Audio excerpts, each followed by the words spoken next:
Maverick traders, welcome out to your currency recap for September 9th. Corey here with you. So we're going to take a look at news in the markets. We're going to look at what cryptos and currency pairs are moving, where the momentum is, and I think you'll find it pretty interesting, in fact. And then we'll highlight our very best ideas. Disclaimer. This video was created for professional Forex and crypto traders.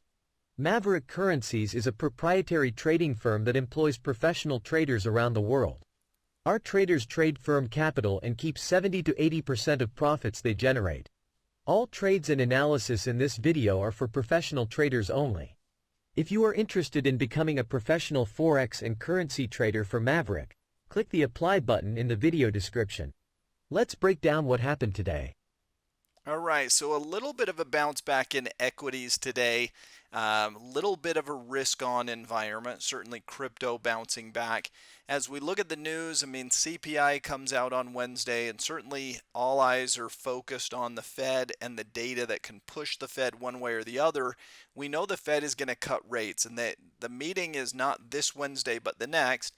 The question is how much? Are they going to cut by 25 basis points, by 50 basis points? And frankly, doesn't matter. We're moving into that rate cutting cycle, and currencies, crypto, equities, they all need to start pricing in those future rate cuts, because usually one rate cut leads to another, and these things go in trends. So as you look at the price action, I mean, there wasn't that much going on. Certainly Canada, the Canadian dollar with a nice bounce back day, US dollar with a little bit of a bounce, Aussie wasn't your classic risk-on day because the US dollar was up, but Swiss franc, Japanese yen, a little bit more defensive on the currency side, those were down.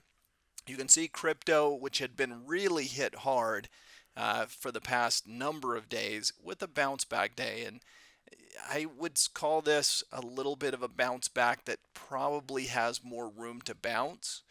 Certainly we're seeing that in the velocity scores. S&P, oil, up nicely at 1.5%. Crypto was, again, the big performer. Bitcoin Cash, both up 5%. A lot of lagging price action in Ethereum and Litecoin. Now, market outlook. So we bounced back, but remember how bad last week was.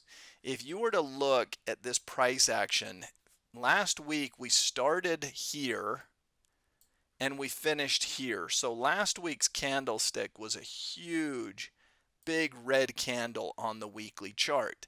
Today's bounce back is just small in comparison to that. So what's likely happening is a little consolidation, but from an equity perspective, we look a little weaker. We look like we might challenge some lower prices. Now, equities, if you look at the NASDAQ, it's a little worse than the S&P. You've been below these moving averages. Again, bad week, 2 weeks in a row.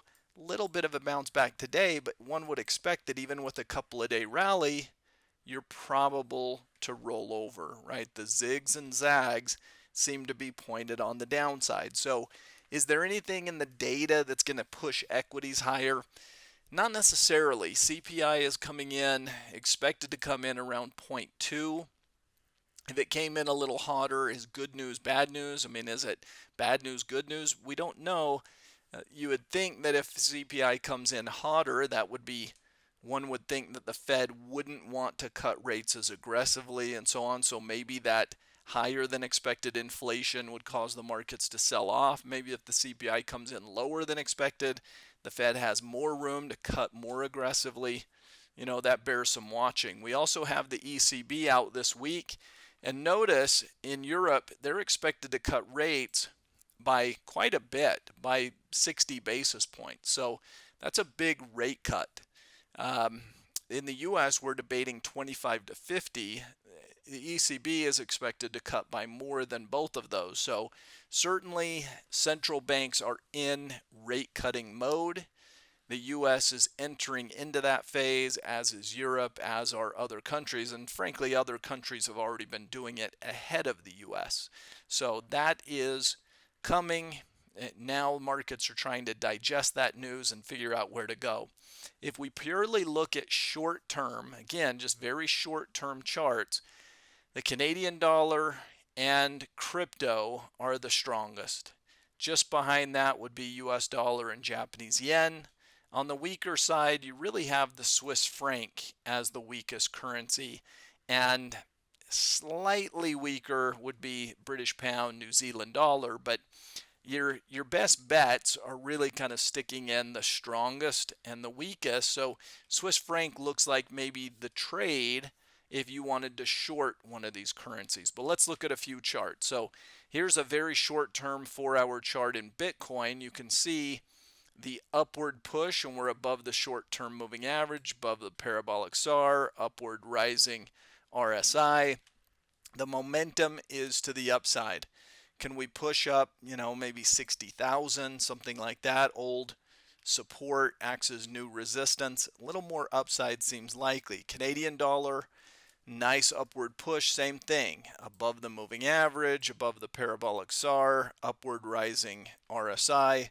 We've got some upward momentum in Canadian dollar. So maybe you buy CAD and you short Swiss franc. Why would you short the Swiss franc? Well, below the moving average, which is just starting to roll over, below the parabolic SAR, and downward sloping RSI that's just breaking below 50. This is usually, if you think of the RSI, sometimes that 50 mark is kind of a dividing line between whether you're more of an uptrend or a downtrend, and getting below it would be more of a new downward trend. So here's a trend line in the Swiss franc, and we may just be breaking that and just starting our breakdown phase. So Swiss franc looks like more of the short. Now it is going to have some volatility. Usually it will trade a bit in sympathy to the euro, and the euro we know is going to move this week because the ECB is coming out with guns a-blazing, and so that euro is going to have some volatility. The Swiss franc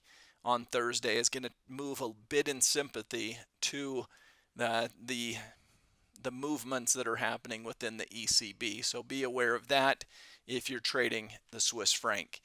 Stay balanced in terms of looking at the strongest and the weakest and try to pair those up. Play that relative strength, relative weakness game. Have a great week, everyone. We'll see you next time.